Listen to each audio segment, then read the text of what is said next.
Success made Debbie Harry a symbol of late 1970s cool, but success also made her a projection screen. As the face of Blondie, she carried more than melodies, she carried expectations about gender, image, and longevity in a volatile industry. The higher the charts climbed, the narrower the margin for error became.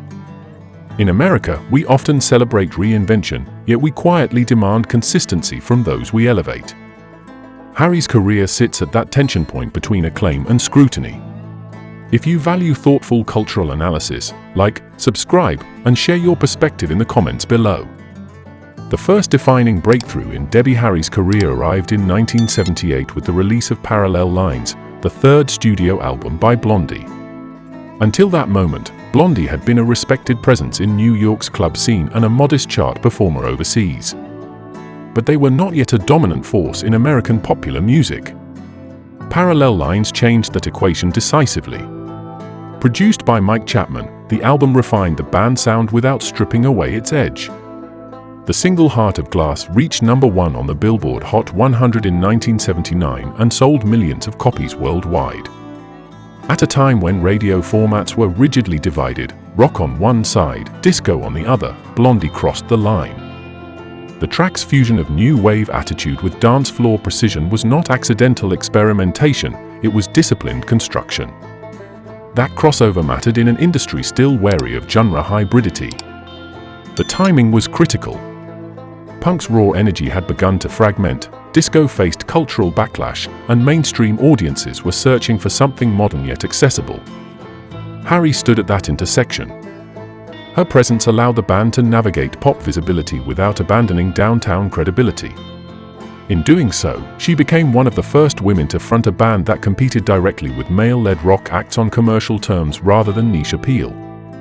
The success of Parallel Lines shifted Harry's professional position from emerging artist to global figure. She was no longer simply part of a scene, she was helping define an era. Record labels invested differently. Media coverage intensified. Expectations multiplied. With commercial authority came greater scrutiny, but also greater leverage. The breakthrough did not transform her into something new.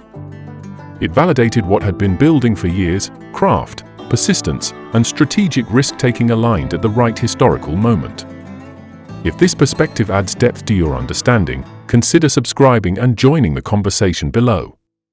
By the early 1980s, fame had turned Debbie Harry into more than a vocalist, it made her a cultural reference point.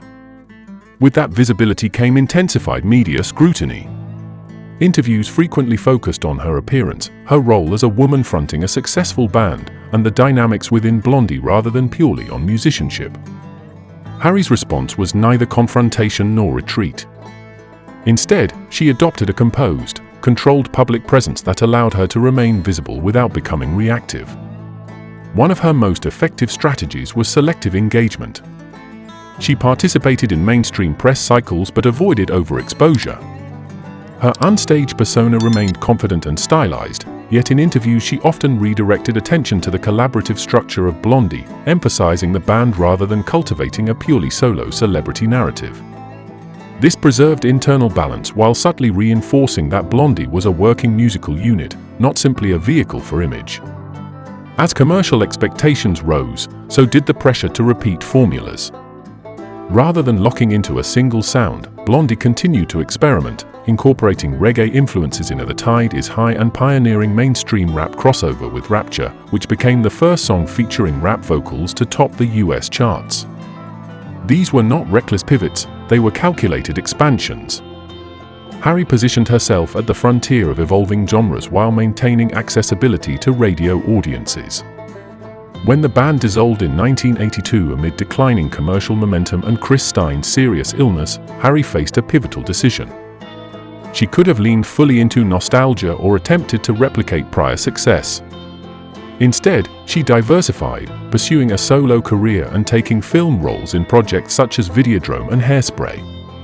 This broadened her artistic profile and reduced dependence on a single platform. Her long-term positioning reveals a pattern: maintain authorship over your image, adapt without erasing history, and resist becoming captive to peak moments. Fame can narrow options if left unmanaged. Harry treated it as leverage. If this analysis resonates, subscribe for more thoughtful examinations and share your insights in the comments.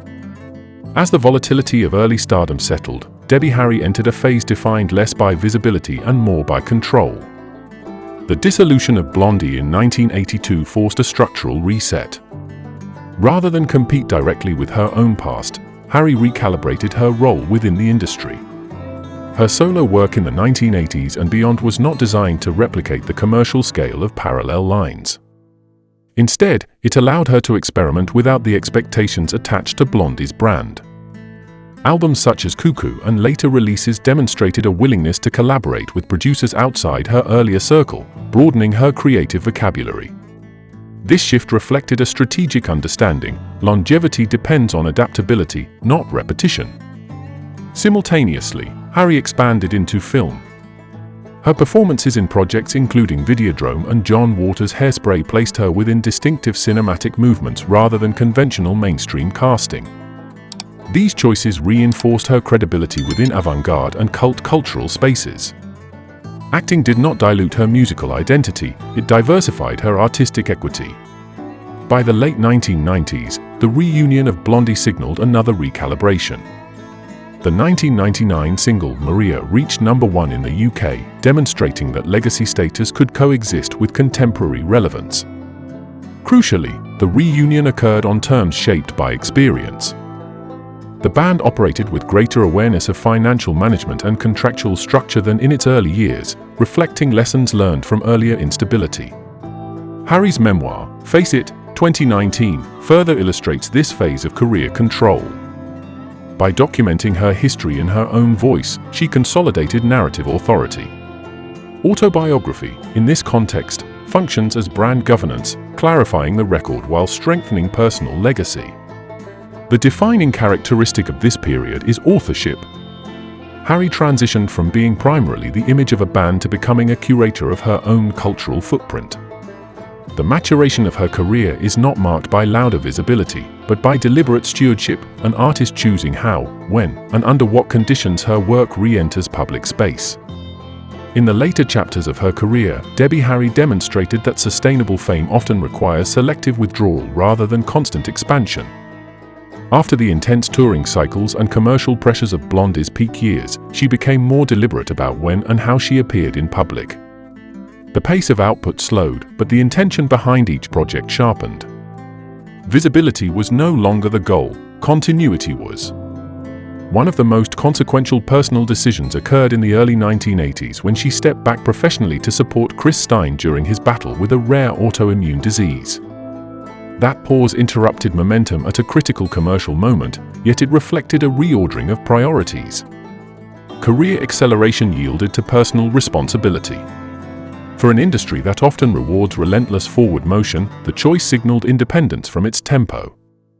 Harry has never married and has no biological children, a fact she has addressed matter-of-factly in interviews.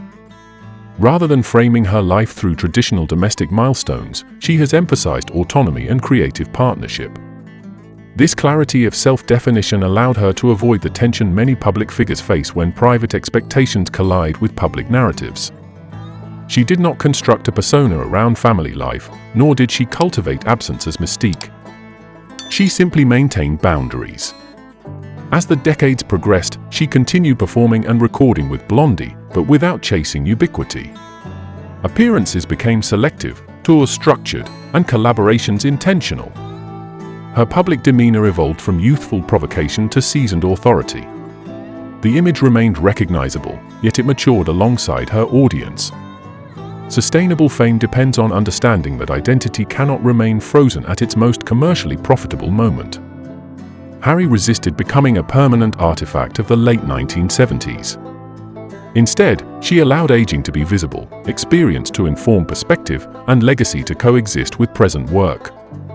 The result is not withdrawal from relevance but recalibrated presence, proof that enduring public life is sustained not by constant exposure, but by disciplined self-alignment. Legacy is not built at the moment of peak visibility, it is built in the decades that follow.